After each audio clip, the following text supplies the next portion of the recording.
यस्तो पनि हुँदो रहेछ जिन्दगीमा कहिले कहिले आफैलाई माया गर्न एउटा भुल गरे मैले। गेम कस्तो भयो भन्दाखेरि जुन क्रोएसिया र ब्राजिलको म्याच भएको थियो पेनल्टी सुटआउटसम्म गएर ब्राजिलले हार्दाखेरि हामी चाहिँ खुसी भएको थियौँ कि अर्जेन्टाइन फ्यानहरू त्यति बेला।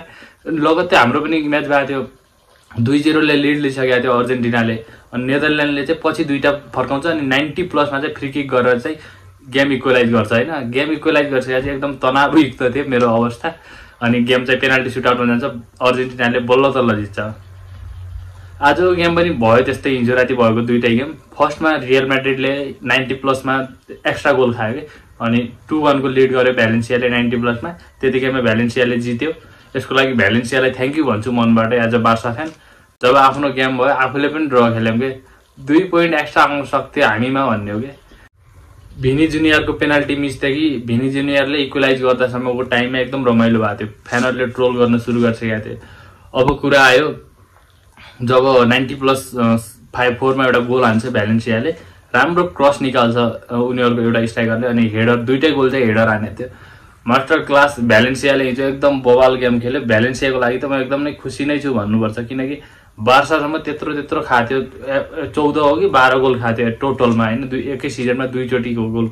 अहिले चाहिँ भ्यालेन्सिया चाहिँ राम्रो रेलिगेसनबाट बाहिर निस्किएर 15 नम्बरमा निस्किएको छ। यो टिम डिजर्भ गर्छ कि अगाडि आउन, किनकि जुन केही सिजन अगाडि जब मेस्सी हुँदाखेरि रोनाल्डो हुँदाखेरिको भ्यालेन्सियामा कति चेन्ज थियो हैन। भ्यालेन्सियामा त्यो गेम, भ्यालेन्सियाको त्यो प्लेइङ स्टाइलदेखि त्यो अहिले सफर भएको टिम हो क्या। त्यो सफरिङ भएर चाहिँ अहिले जुन कमब्याक गरिरहेछ, अहिले आफ्नो जुन पहिलाको पोजिसनमा टप 4 मा आएर च्याम्पियन लिग खेल्ने टिम कस्तो रमाइलो थियो होला हैन। अहिले चाहिँ पछिल्लो 5 गेमको कुरा गर्ने भने एउटा हारेको छैन भ्यालेन्सियाले, 2टा ड्र गरेको छ, 3टा विन गरेको छ। लाइफमा अरू केही नभए पनि भ्यालेन्सियाको जस्तो कमब्याक चाहिँ गर्न सक्नु पर्यो के। रेलिगेसन हुन्छ कि यो सिजन भन्ने भएको थियो सबै फ्यानहरूलाई, बट क्वालिटी टिम भनेको त्यही हो कि। एउटा जुन टिम आफ्नो पोजिसन टप अफ दि बनाइसकेको छ हैन, टपमा बनाइसकेको छ, एउटा टप फ्लाइट खेल्ने टिम हैन, युएफए च्याम्पियन लिगसम्म खेल्ने टिम, युरोपियन लिगसम्म खेल्ने टिम, एक्कासी यस्तो डाउनफल हुँदा चाहिँ सबै नै होला हैन। फुटबल फ्यानहरू पनि एकदम के भयो कस्तो भयो भन्ने भएको थियो। मलाई पनि त्यही भएको थियो। अब यो सिजनको फर्स्टमा 7-8 गेम हेर्दाखेरि भ्यालेन्सिया लिगको बटममा छ भने, लिगको बटममा भइसकेपछि जुन अहिले भ्यालेन्सियाको पोजिसन छ एकदम खुसी हैन भ्यालेन्सियाको लागि। बार्साको लागि चाहिँ हिजो केही बेटर हुन सक्थ्यो, केही ठाउँमा चाहिँ बेटर हुन सक्थ्यो। जुन ग्याबीले फर्स्ट मिनेटमा जुन फेरेन टोरेसको एसिस्टमा गोल हान्छ 7 मिनेटमा, त्यो चाहिँ एकदम तारिफ हो कि ग्याबीको लागि। जुन स्टार्टिङ 11 मा धेरै पछि परेको थियो, त्यसको लागि पनि खुसी छु म। अनि ग्याबीको त पर्फर्मेन्स पनि राम्रो थियो। पछि पनि एउटा हानेको थियो जुन डिफेन्डरकोमा लाएर चाहिँ बाहिर गएको थियो हैन। लेभेन्डस्कीको पर्फर्मेन्समा के भयो थाहा छैन। लेभेन्डस्कीको पर्फर्मेन्स हेर्ने हो भने 90 मिनेट पुरै खेलेको थियो हैन, एउटा मात्र सुट हानेको थियो, एउटा बाइसाइकल हान्न लागेको थियो। त्यो गएको भए रमाइलो हुन्थ्यो, बट कहाँ गयो के गयो लेभेन्डस्कीलाई पनि थाहा छैन होला त्यो। अनि फेरेन टोरेसको एसिस्टले मात्रै हो हैन, उसको त्यो प्लेइङ स्टाइलमा देखि सबै कुरामा चाहिँ चेन्ज गर्नु नै पर्ने हुन्छ। उ चाहिँ सुपर सब नै हाल है, रमाइलो त्यहीमै हुन्छ भन्ने खालको छ फेरेन टोरेसलाई। अनि लमिन यामालको कुरा गर्ने हो भने कसले भनिरहेको थियो Lamine Yamal is best of के भनिरहेको थियो के, टाइम एन्ड ट्यालेन्ट भनिरहेको थियो। कहिले फुटबल हेरेको छ यार, फुटबल हेरेको मान्छेले त्यस्तो भन्छन्।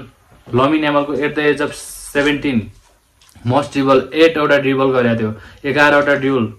अनि फल कति कमिट भएको थियो लमिन यामाललाई त्यो पनि हेर न, कति पोजिसन खेलेको थियो, हिट म्याप कति छ हैन।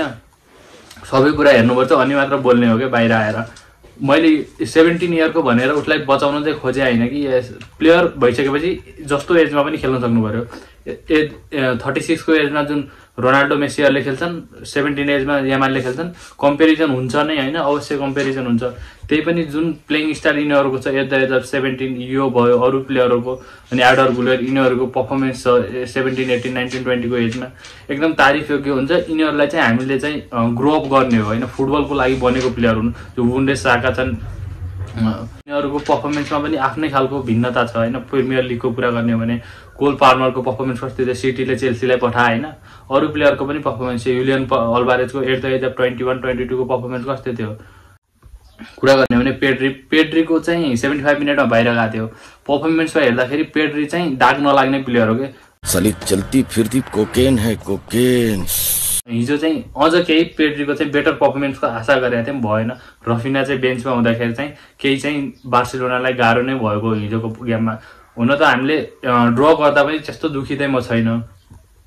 पर्फर्मेन्स वाइज बेटिस पछिल्लो 5-7 गेम होइन चाहिँ एकदम डिफेक्ट नभएको टिम हो। एन्टोनी चाहिँ 6.4 रेटिङको साथ बाहिर गएको थियो 75 मिनेटमा। ठिक छ, एन्टोनीले भन्नाले गड भनिरहेको थियो। एन्टोनीलाई के गड भने हिजो एन्टोनीको पर्फर्मेन्स हेरेको थियो हिजो कस्तो छ। अनि कुबार्सी अनि बाल्डेको चाहिँ हिजो पर्फर्मेन्स ध्वस्तै हो है, मलाई त मन परेन बाल्डेको पर्फर्मेन्समा। उसले चाहिँ केही बेटर गर्नु सक्थ्यो। हुन त बाल्डेलाई एउटा गेम हार्दैमा, एउटा गेम ड्र खेल्दैमा होइन, एउटा गेममा खराब पर्फर्मेन्स गर्दैमा हामीले त्यो रिसाउनु पर्ने अवस्था नै थिएन। किनकि लामासियाको प्लेयरहरू यस्तो प्लेयर हुन्, आज डाउन भयो भने भोलि ओभरकम गर्न सक्ने क्यापासिटी भएको प्लेयर हुन् कि। त्यसैले अनि सेजनीको पर्फर्मेन्स चाहिँ ठिक छ, ओके होइन। उसले चाहिँ जुन 20 गेम अनडिफेक्ट छ बार्साको लागि, त्यसको लागि पनि पर्फर्मेन्स ठिक छ।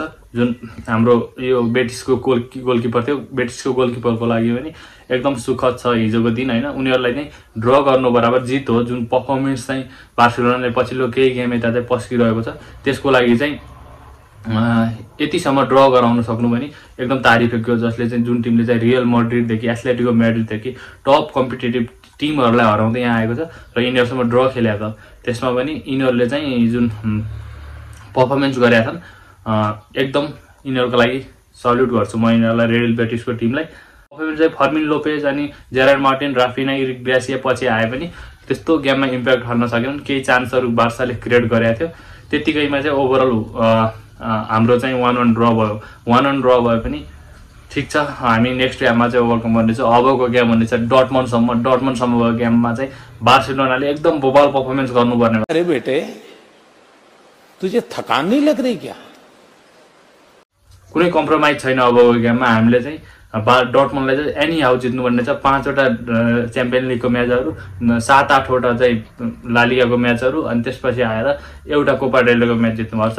हामी ट्रिबल जित्ने टिम हुनेवाला छौँ। यसको लागि चाहिँ ह्यान्सी फ्लिकले चाहिँ मेहनत गर्नुपर्ने छ। हामी पनि एक्साइटेड हुनुपर्ने छ यसको लागि।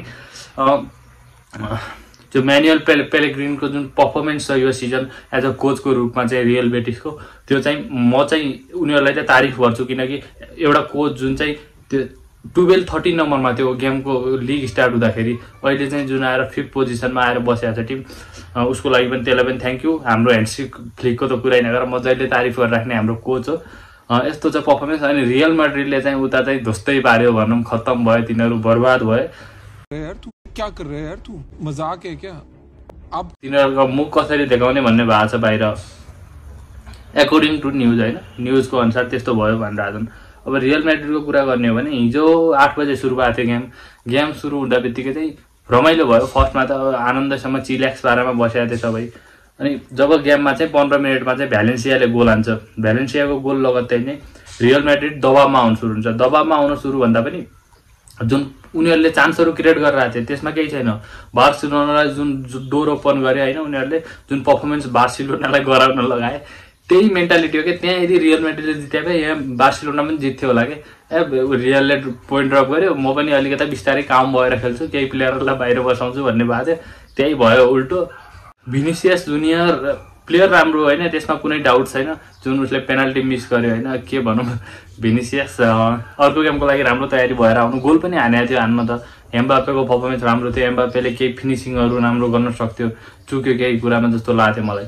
अनि ब्राहिम डायजको चाहिँ जुन पर्फर्मेन्स छ हिजो चाहिँ ध्वस्तै भयो भनौँ न होइन। जुन उसले चाहिँ यहाँभन्दा अगाडि चाहिँ जुन बेलिङम आउनुभन्दा अगाडि होइन, बेलिङमको रेड कार्ड पाउनुभन्दा पछि, रेड कार्ड पाएपछि अनि यो बेलिङम आउनुभन्दा अगाडिको उसको 3-4 गेमको पर्फर्मेन्स थियो एकदम राम्रो भइरहेको थियो। खै के भयो यो अस्ति राम्रो छैन। लुका मोड्रिचको पर्फर्मेन्समा कुनै डाउट छैन। Luka Modric one of the best midfielder of our generation, the Croatian legend, यसमा कुनै डाउट छैन। भलबाडेलाई गोलकिपर लगाइदिनु पर्ने हिजो, अनि मजा आउँथ्यो। लुनिन पनि थिएन, कोर्टवा पनि थिएन, त्यसैले चाहिँ गोन्जालेसलाई गोलकिपरमा राखेको थियो। यो फ्रेन्ड ग्रासियाको पर्फर्मेन्स त्यस्तो बवालै थिएन भन्नाले खेलेको थिएन। रुडिगरले जुन एउटा प्लेयर थियो होइन, यो के को भ्यालेन्सियाको एउटा प्लेयरलाई सर्ट तानेर बाहिर फाल्नु लगाइरहेको थियो क्या। रुडिगर हाई टेम्पो भएको प्लेयर हो। त्यसैले यो गेममा चाहिँ त्यति मलाई भन्नुपर्ने केही थिएन। रियल म्याड्रिडले चाहिँ आफ्नो पछिल्लो 5 वटा गेममा चाहिँ 11 वटा गोल हाने छ। यो सिजनमा चाहिँ 11 वटा पेनल्टी पाउने एउटा टिम मात्र हो हाईएस्ट पेनल्टी पाउने। अनि त्यसपछि पछिल्लो 7 वटा गेममा चाहिँ एउटा पनि क्लिन सिट राख्न सकेको छैन। रियल म्याड्रिडको कुरा गर्ने हो भने रियल म्याड्रिडको आउने गेमहरूमा चाहिँ उसको चाहिँ डिफेन्समा चाहिँ एकदम नै त्यो लिक भइरहेको छ कि भन्दा मैले फर्स्ट भिडियोबाट भन्दै हुँ। जुन चाहिँ डिफेन्सिभली जुन रियल म्याड्रिडले खेलिरहेको छ, रियल म्याड्रिडको डिफेन्समा चाहिँ केही न केही दाग चाहिँ लागेको छ है। त्यो गम जस्तो खालको यता गयो उता चप्पिने, उता गयो यता चप्पिने खालको भइरहेको छ। रियल म्याड्रिडको आउने गेमहरूमा चाहिँ यस्तै खालको डिफेन्स भयो होइन। जुन राउल होसेन्सो पनि खेलेको थिएन, अरू प्लेयर उसको मेन्डे तिनीहरू पनि खेलेको थिएन। त्यसमा पनि अब आउने गेमहरूमा चाहिँ यदि रियल म्याड्रिडले चाहिँ आफ्नो डिफेन्स मिडफिल्डर त राम्रो हो, मिड एरिया त राम्रो हो, फ्रन्ट पनि राम्रो हो, जुन अलिक काम भएर कम्पोज भएर खेल्नुपर्ने छ। एन्सेलोटीको लास्ट सिजन हो यार, केटाहरू राम्रो खेल्दैन बिचाराको लागि, उसको लागि पनि राम्रो खेल्दैन होइन, पर्फर्मेन्स वाइज सबै कुरा। अनि त्यसपछि अब आर्सेनलसम्म छ गेम। आर्सेनलको होम ग्राउन्डमा छ, जुन एकदम इमिरेट्स ग्राउन्डमा जुन गेम छ। अनि त्यसपछि डिपोर्टिभो अलाभेससम्म, फेरि आर्सेनलसम्म च्याम्पियन लिगको एथलेटिक क्लबसम्म छ, बार्सासम्म अनि अप्रिल 26मा म्याच छ। त्यसको लागि चाहिँ रियल म्याड्रिड पुरै तयारी भएर बस्नुपर्ने हुन्छ। एम्बाप्पेको पर्फर्मेन्स राम्रै नै थियो, बट केही फिनिसिङमा चुकेको हुन्छ। भिनिसियसले अझ बेटर गर्न सक्थ्यो। पेनाल्टी सुटमा चाहिँ मिस हुन्छ कहिलेकाहीँ, गोल पनि हानेको थियो। त्यसमा भिनीलाई हामीले केही भन्न पाउँदैन। बेलिङमको पर्फर्मेन्स राम्रै थियो। रोड्रीको पछि आएको थियो, उसको पनि पर्फर्मेन्स राम्रै थियो। आर्डर गुलेर जुन कर्नरबाट किकहरू हान्छ, सेट पिसहरू बनेर हुन्छ, त्यसको लागि पनि उसको पनि पर्फर्मेन्स राम्रै नै थियो। बट के भयो, रियलले चाहिँ लास्ट 96 मिनटमा चाहिँ जुन लुज गरे, उसको चाहिँ जुन राइट साइडबाट आएको बल चाहिँ उसले इजिली बनाउन सकेन होइन, जुन कन्ट्रोल गराउन सकेन टिमको भित्रमा, जुन चाहिँ हेडर हानेर गोल हान्छ। अगाडि पनि चान्सहरू क्रिएट गरेको थियो। अनि रियल म्याड्रिडले 9 सुट एन्ड टार्गेट हान्दा पनि उसले 2 हान्दा पनि दुईटैको 2 गोल भयो भने उसको चाहिँ 9 सुट एन्ड टार्गेटमा चाहिँ 9बाट एउटा मात्र गोल भयो। अब रियल म्याड्रिडले यहाँबाट आउने गेमहरूमा चाहिँ कसरी कमब्याक गर्छ त, कसरी ओभरकम हुन्छ त यो टाइमबाट चाहिँ होइन। एन्सेलोटीको जुन आइप्रो छ त्यसलाई चाहिँ माथि बढाउनै पर्ने हो कि, अनि एम्बाप्पेको पेस त उसको कुरा नगरौँ, भिनी र एम्बाप्पेको जुन पेस छ त्यसलाई राम्रोसँग सदुपयोग, राम्रो क्लबले अझ सदुपयोग गर्न सकेको कस्तो राम्रो पर्फर्मेन्स आउँथ्यो होला होइन। अनि नेपाल सुपर लिगको कुरा गर्ने भने काठमाडौँ रेजर्सलाई चाहिँ पोखरा थन्डर्सले हराइदिएको छ। पोखरा थन्डर्सको यो पर्फर्मेन्स आउँछ होला भन्ने मैले कल्पना पनि गरिरहेको थिएन। जुन एउटा हेडर अनि पेनाल्टी मिस गर्छ, अनि फेरि सेकेन्ड हाफमा चाहिँ अर्को आयुष खलानको चाहिँ हिजो बबाल पर्फर्मेन्स थियो, गोल नहाने पनि एसिस्ट भाइ। अनि धनगढी या फिर ललितपुरको म्याच ड्र हुन्छ जस्तै लागेको थियो, ड्र नै भयो। यिनीहरू एकदम सेमी फाइनलिस्टसम्म टप 4मा जान सक्ने क्यापेसिटी भएको टिमहरू हुन्। यिनीहरू दुइटै टिम बबाल खालको टिम हुन् होइन। दुइटै टिमबाट चाहिँ मैले फाइनलको एक्सपेक्ट गरेको छु यो सिजन। चितवन पनि आउँछ होला, हेरौँ त्यसमा कस्तो हुन्छ। यस्तै भएको छ। अर्को कुरा के गरौँ, यति नै छ आजको लागि। अनि रोबर्टो कार्लोस चाहिँ नेपाल आउनेवाला छ, जुन Brazilian legend Roberto Carlos free kick, ऊ चाहिँ नेपाल सुपर लिगमा एज अ गेस्टको रूपमा आउनेवाला छ। त्यसको बारेमा पनि हामी अर्को सानो भिडियोमा कुरा गर्नेछौँ 1-2 दिनमा। हेरौँ कमेन्ट्स गर्छ नेपाल सुपर लिगमा। अनि अब चाहिँ अब ला लिगाको रेस चाहिँ डेन्जर नै भएको छ। बार्सिलोना चाहिँ 4 पोइन्टले अगाडि छ, 6 पोइन्ट हुनुपर्ने थियो। एथलेटिको म्याड्रिड धेरै पछाडि छुटिसकेको छ। Thank you everyone, thank you so much for watching my video. यदि भिडियो राम्रो लाग्यो भने लाइक, कमेन्ट, सेयर। यदि भिडियो सब्सक्राइब गर्न मन छ भने सब्सक्राइब पनि गरिदिनु होला। Thank you, by.